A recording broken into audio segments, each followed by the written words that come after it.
Hello and welcome back to another episode of Exposing D&D 5e Monsters CRs with me, Andrew. On today's episode, we're going to take a look at the Sea Fury from the Explorer's Guide to Wildmount book. Now, this particular monster is a bit of a pain in the butt, but it's one of the highly viewed and highly liked videos from my shorts on my channel. Now, this video comes with a bit of a caveat.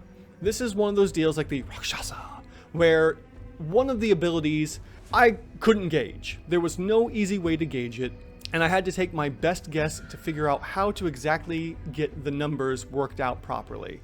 And when we get there, you'll certainly know what I'm talking about. Now, let's jump right into this and start with the base information from the Sea Fury. The Sea Fury has 14 AC, is a medium Fey, with 14 D8 hit dice, 16 Constitution, 12 Wisdom, and 18 Charisma. And this should be a CR 12. Now with the base stats out of the way, let's jump into the skills area and see what we have here. We also have damage immunities for cold fire, poison, and bludgeoning, piercing, slashing from non-magical attacks that aren't silvered.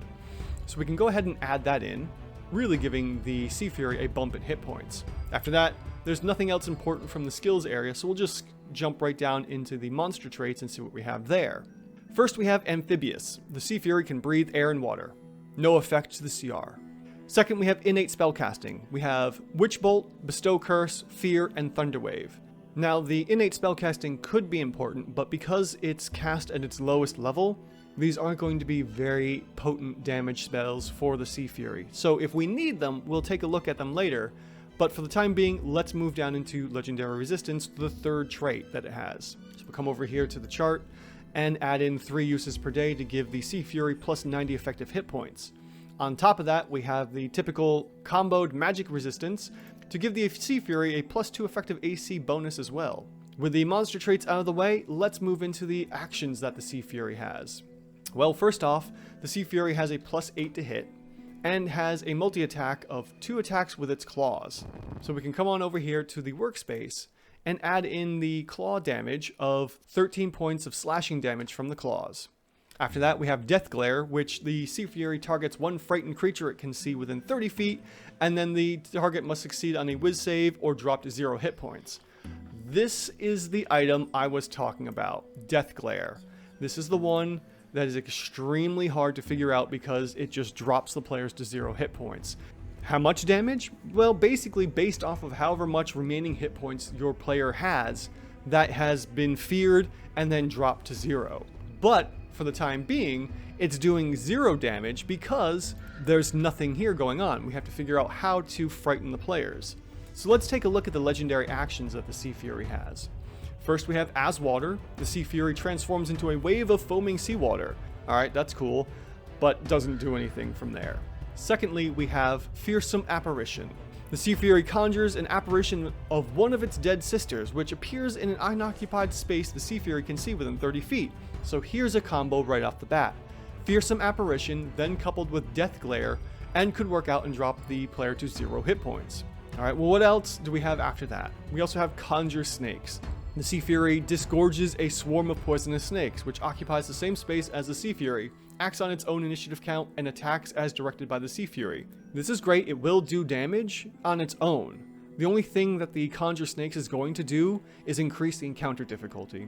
So with that out of the way, we have absolutely no damage from the Sea Fury for any of its legendary actions, but we do have one combination to go with the Death Glare. There is one other combination that we can use with the Death Glare, and that's Fear from its innate spellcasting.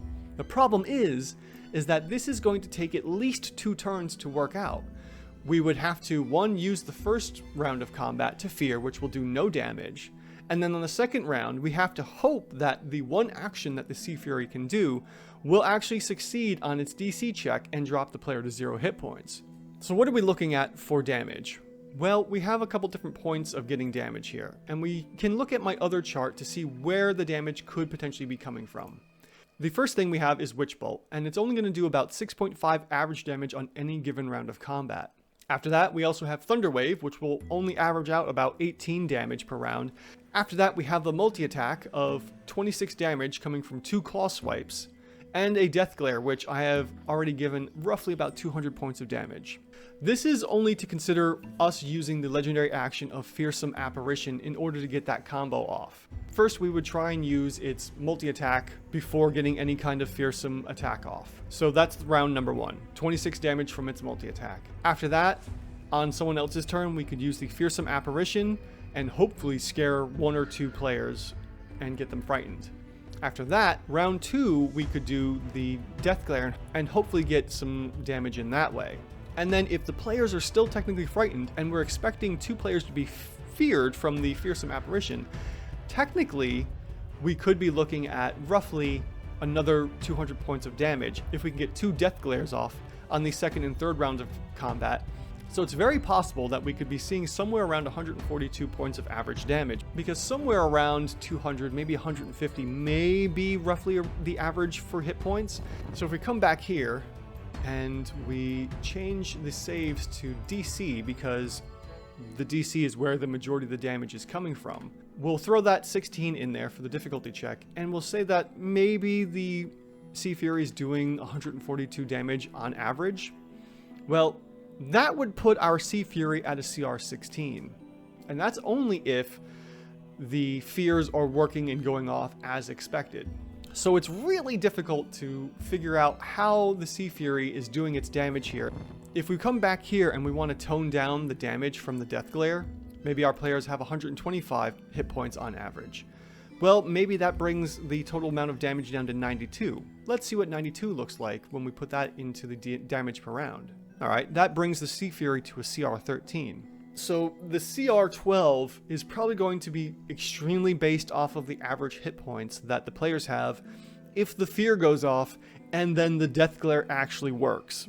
It's extremely important based off of whether or not 1, the fear lands, and then 2, the Death Glare works. So this is a very long build-up for this Sea Fury here.